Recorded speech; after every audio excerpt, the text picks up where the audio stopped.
الحمدللہ رب العالمین والصلاة والسلام علی رسول الامین، اما بعد 2 منٹ میں بس میں اپنی بات ختم کرتا ہوں، زیادہ وقت آپ کا نہیں ہوگا۔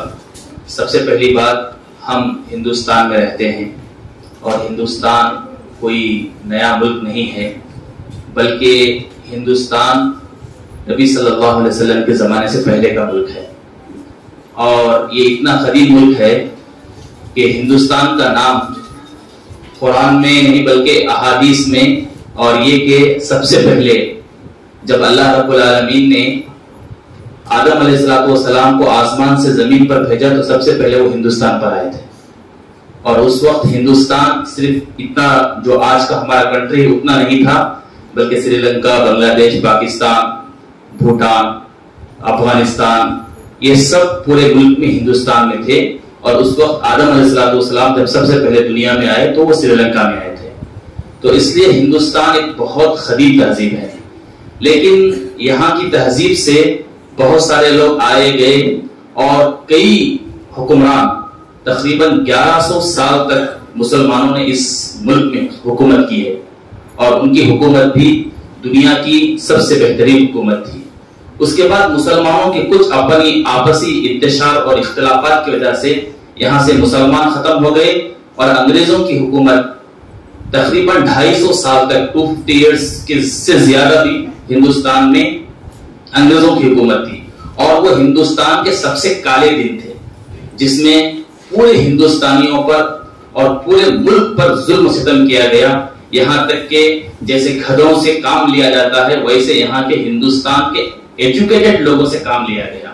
بعد میں اللہ کی توفیق سے اور یہاں کے مردوں کی ہمت سے اور یہاں کے نوجوانوں کی ہمت سے ہندوستان ایک دن آزاد ہوا، جس میں بہت سارے لوگوں نے اس میں محنت کی، اور خصوصیت کے ساتھ اس میں ہندوستانی مسلمانوں کی بھی بہت زیادہ محنت ہے، اور خاص کر کے مولانا ابوالکلام آزاد جو پیدا ہوئے تھے مکہ میں، ان کے والد مکہ کے رہنے والے تھے، ہجرت کر کے وہ مکہ سے ہندوستان آئے اسلام کی خاطر، دین کی خاطر، انہوں نے یہاں اسلام پھیلایا، اور اسی لیے جب کانگریس کی گورنمنٹ بنی سب سے پہلے ایجوکیشن منسٹر مولانا ابوالکلام آزاد کو بنایا گیا۔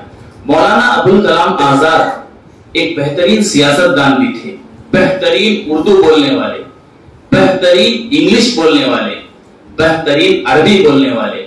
جہاں وہ انگلش میں تقریر کرتے تھے وہاں عربی میں بھی اردو میں بھی تقریر کرتے تھے، اور انہوں نے قرآن کی بہت بہترین تفسیر کی ہے جس کا نام ہے ترجمان القرآن، اس کا انگلش میں بھی ٹرانسلیٹ ہوا ہے۔ مولانا ابوالکلام آزاد ایک ایسی شخصیت تھی جن کو پورا ہندوستان جن پر فخر کرتا تھا، اور گاندھی اور اس قسم کے نہرو اور اس زمانے کے بڑے بڑے لوگ ان سے مشورہ کیا کرتے تھے ایجوکیشن کے معاملے میں۔ ایجوکیشن کے معاملے میں ان کا کوئی سیکنڈ جو ہے نہیں تھا، ان کا کوئی ثانی نہیں تھا۔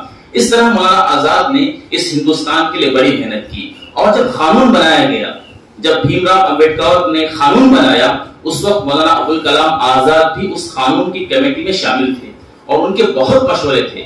آج ہم ہندوستان میں رہ رہے ہیں، عبادت کر رہے ہیں، یہاں ہر چیز ہم کو جیسے کہ گیسٹ اسپیچ میں بھی یہ ساری چیزیں وضاحت ہوئی ہیں، یہ ساری باتیں ہم کو ہمارا قانون دیتا ہے۔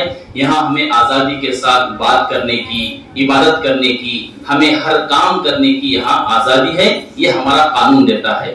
26 جنوری میں جو یہ ہندوستان کا قانون بنا، تب سے لے کر آج تک الحمدللہ یہاں سکون ہے، یہاں پرسکون ماحول ہے۔ یہ ہندوستان آپ بول سکتے ہیں یہ دنیا کا سب سے پیسفل ملک ہے۔ کسی بھی ملک میں ایسا نہیں ہے کہ جہاں بہت سارے ہندو، عیسائی، سکھ، بہت سارے مذہب رہتے ہوں اور بالکل آزادی کے ساتھ سب کو عمل کرنے کا حق ہو، ایسا کوئی دنیا میں ملک نہیں ہے۔ اگر کوئی وہ ملک ہے تو ہندوستان ہے۔ یہاں کے رہنے والے ہیں، یہاں اکثر لوگ 90% لوگ یہاں کے پیسفل ہیں، بڑے امن والے ہیں، شانتی والے ہیں، شانتی کی بات کرتے ہیں، لیکن 10% لوگ ایسے ہیں جو ہمیشہ فساد کی بات کرتے ہیں، جس کی وجہ سے ہندوستان کا ماحول پوری دنیا میں خراب ہو رہا ہے. ہم اللہ سے دعا کرتے ہیں اللہ ان کو بھی نیک توفیق دے اور سب مل کر کے اس ہندوستان کی آزادی میں جیسے حق تھا اور اس کی جمہوری قانون میں جیسے حق ہے، سب مل کر کے ہم کو اس ہندوستان کو لے کر چلنا ہے، یہاں کی آزادی کو لے کر چلنا ہے، یہاں کی جمہوریت کو لے کر چلنا ہے اور یہاں کے قانون کو لے کر کے چلنا ہے.